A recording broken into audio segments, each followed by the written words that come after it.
know everything. प्रधानमंत्री नरेंद्र मोदी और France के राष्ट्रपति इमैनुअल मैक्रों के बीच जो बातचीत हुई वो कैमरे में रिकॉर्ड हो गई। किसी ने ध्यान नहीं दिया कि यहाँ पर कौन क्या बोल रहा है, पीएम मोदी और मैक्रों क्यों हंस रहे हैं। लेकिन हम आपको बताएंगे कि यहाँ पर किस मुद्दे पर बात हो रही है और उसके पीछे की कूटनीति कितनी बड़ी है। पीएम मोदी और मैक्रों के बीच जो बातचीत हुई है उसे सुनकर भारत से नफरत करने वाले करोड़ों लोग रोने लग जाएंगे।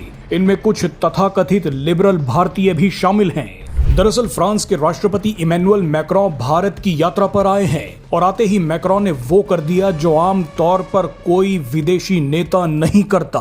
मैक्रों ने एक ही झटके में दुनिया भर में चलाए जाने वाले एंटी इंडिया एजेंडे को चकनाचूर कर दिया। इमैनुअल मैक्रों भारत के लिए सबसे बड़े ब्रांड एम्बेसडर बन गए हैं। ये सब ने देखा कि इमैनुअल मैक्रों मुंबई में जॉगिंग कर रहे थे, लेकिन इसके पीछे की असली कहानी आपके होश उड़ा देगी। ये जॉगिंग नहीं बल्कि बहुत बड़ा कूटनीतिक दांव था। मुंबई पहुंचकर मैक्रों अचानक मिनिमम सिक्योरिटी लेकर जॉगिंग करने पहुंच गए। मैक्रों अपने साथ कोई बड़ा काफिला लेकर नहीं गए थे, सिक्योरिटी भी बहुत कम थी, वो बस मुंबई शहर में घुल मिल गए। इसके बाद वो पीएम मोदी से मिलने पहुंचे, जहां दोनों के बीच कुछ ऐसी बात हुई जो कैमरे में रिकॉर्ड हो गई। आप पहले इस बातचीत को सुनिए, उसके बाद आपको बताएंगे कि टी शर्ट, शॉर्ट्स और स्पोर्ट्स शूज में भागकर मैक्रों ने कौन सा कूटनीतिक दांव खेल दिया है। पीएम मोदी इमैनुअल मैक्रों का इंतजार कर रहे थे। पीएम मोदी को भी जानकारी मिली कि उनसे मिलने से पहले मैक्रों मुंबई में जॉगिंग कर रहे थे। इसके बाद दोनों नेताओं के बीच क्या बात हुई वो सुनिए। Welcome, my friend. How are you? I'm very happy. Is it okay? Yeah, Enjoyed Mumbai? I love. The morning went for jogging? Yeah, you know everything. Indian media. आपने दोनों नेताओं की बातचीत सुन ली, लेकिन अब इसके पीछे का खेल समझ लीजिए। दरअसल पिछले कई दशकों से पश्चिमी देशों में भारत के खिलाफ एक नकारात्मक छवि बनाई गई। भारत में सिक्योरिटी नहीं है, भारत में गंदगी है, भारत के लोग गंदे हैं। हर जगह इस तरह के नैरेटिव को फैलाया गया। हद देखिए कि कुछ दिन पहले तो बांग्लादेश की क्रिकेट टीम ने सिक्योरिटी का हवाला देते हुए भारत में क्रिकेट खेलने से ही मना कर दिया था। 2 कौड़ी का पाकिस्तान भी पीआर एजेंसीज पर पैसा खर्च करके भारत के खिलाफ सोशल मीडिया पर कैंपेन चलाता है। एक पूरी टूरिज्म लॉबी है जिसका काम दुनिया में भारत का कूड़ा और झुग्गी झोपड़ी दिखाना है। भारत के खिलाफ इस नेगेटिव कैंपेन का फायदा दशकों तक यूरोप ने उठाया। यूरोप पूरी दुनिया में टूरिज्म का हब बन गया। हैरानी की बात देखिए कि बॉलीवुड ने भी यूरोप को खूब प्रमोट किया।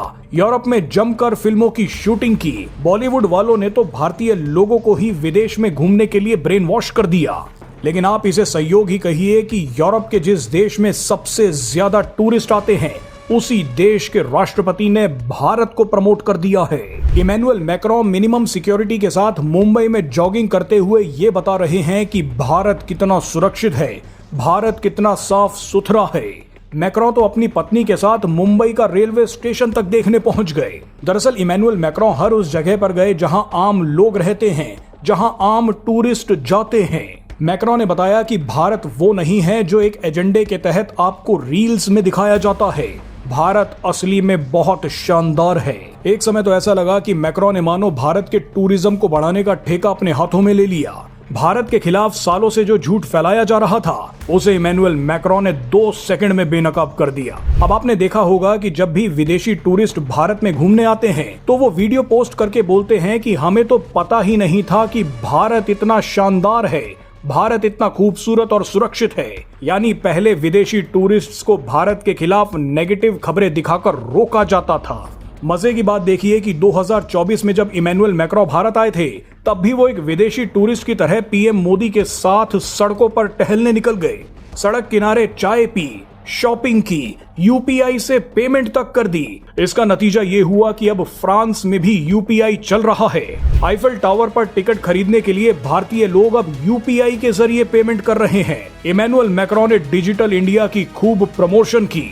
कई देशों में अब यूपीआई का इस्तेमाल हो रहा है। पश्चिमी देश हैरान हो जाते हैं जब वो ये देखते हैं कि भारत में ठेले वाला, सब्जी वाला और चाय वाला सब डिजिटल पेमेंट ले रहे हैं। विदेशों से आए व्लॉगर्स अब ये दिखाते हैं कि भारत में 10 से 15 मिनट में सामान घर के दरवाजे तक पहुंच जाता है। भारत में पब्लिक ट्रांसपोर्ट कितना सुविधाजनक हो गया है। ये ऐसी बेसिक चीजें हैं जो आज तक अमेरिका और पश्चिमी देशों तक नहीं पहुंच पाई हैं।